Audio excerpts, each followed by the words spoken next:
La fermeture du bureau de la Cour pénale internationale en Côte d'Ivoire, un signe inquiétant.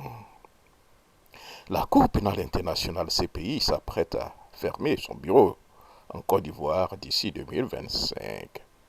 Après des années d'enquête sur les violences post-électorales 2010 et 2011 et la crise de 2002, cette fermeture marque donc la fin d'un ère.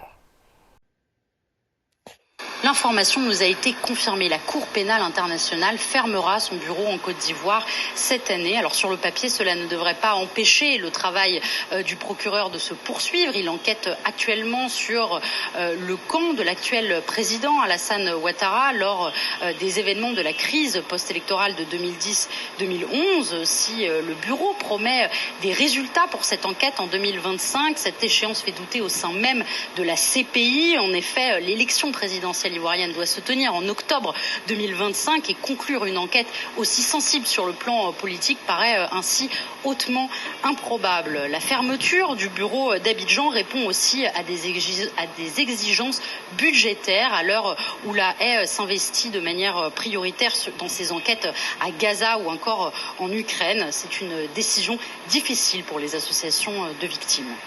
La présence donc de la CPI en Côte d'Ivoire à travers son bureau était pour nous un élément qui démontrait justement le sérieux et le suivi de cette procédure-là. Deuxièmement, avec la matérialité de la CPI en Côte d'Ivoire donnait pour nous beaucoup d'espoir quant à son effet dissuasif sur d'éventuelles violences pré- ou post-électorales.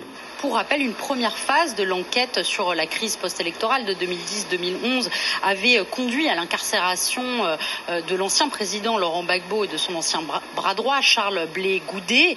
Tous deux avaient finalement été acquittés en 2019 de crimes contre l'humanité. Ce retrait de la CPI signe aussi la fin du programme d'assistance aux victimes. La Cour souligne néanmoins que ce programme aura permis de réparer le préjudice pour au moins 8000 d'entre elles. Alors que Laurent Gbagbo et Charles Blé Goudé ont été acquittés, la CPI poursuit ses enquêtes sur d'autres acteurs politiques, laissant espérer une justice plus équilibrée. Pourtant, cette fermeture soulève de lourdes questions. En premier lieu, que devient donc l'enquête de justice pour des milliers, pour ne pas dire des millions donc de victimes directes et indirectes qui n'ont toujours pas obtenu réparation? Plus préoccupant encore, dans ce climat, les rôles s'inversent.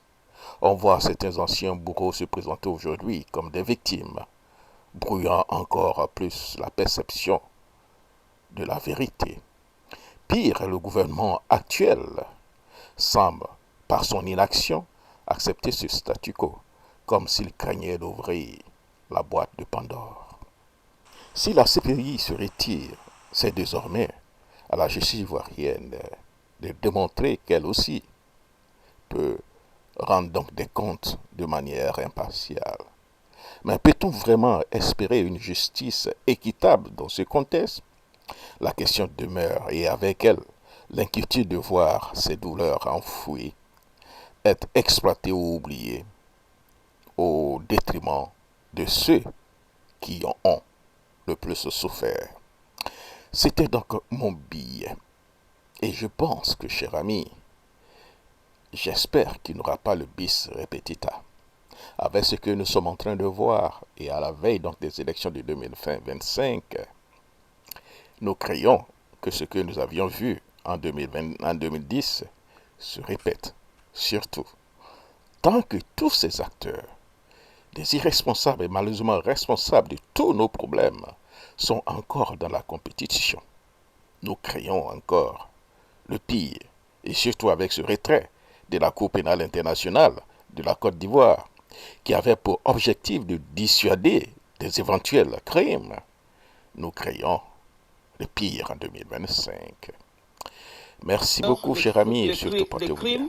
Les plus graves qui touchent l'ensemble de la communauté internationale et de contribuer à la prévention de ce dernier.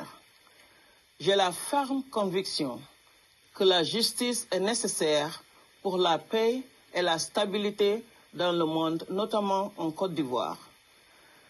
C'est en dénonçant la gravité des crimes commis après les élections présidentielles et en obligeant les principaux responsables à rendre des comptes que nous contribuons à la réconciliation et à la stabilité en Côte d'Ivoire.